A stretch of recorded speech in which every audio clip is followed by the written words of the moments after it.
we have the ability to change the subconscious into the conscious by stepping back and observing our own thoughts. Observing your own mind. Getting out of your mind. Right.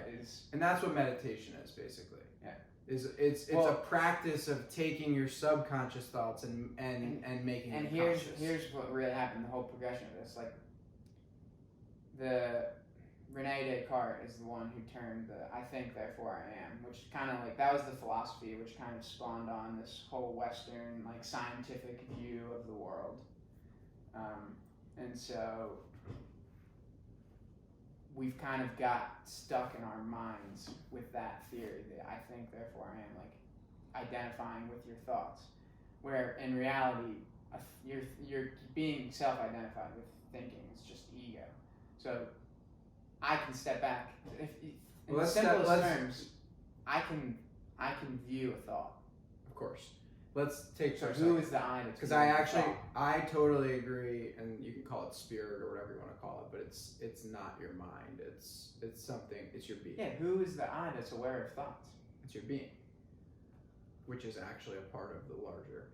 But let's step back for a second, because I think one thing you just said is really big, and I think it's taken us a long time to kind of get to that definition, and it's ever changing, and our understanding of it is ever changing. But I think it's really important just to talk, because it's, for most people, I think it's really hard to define ego. And the way that I like to define it is it's basically the way that you think about yourself. No, it's self. Yeah. Okay. But it's self-identification with a stream of thought. Same thing.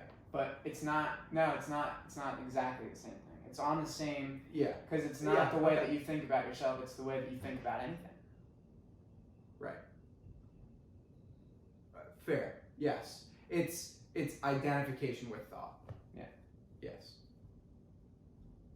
Right. And most commonly, ego is used to describe self-identification of thoughts about ego yourself. Isn't necessarily a bad thing. No, it's not. That's the big difference. It's not. Ego is a part. Like, you can't not have an ego. Right. It's just a matter of are you aware of it? Are you aware conscious of your ego? That's right. And what is your ego like? Exactly. What is your ego? Yeah. Of course.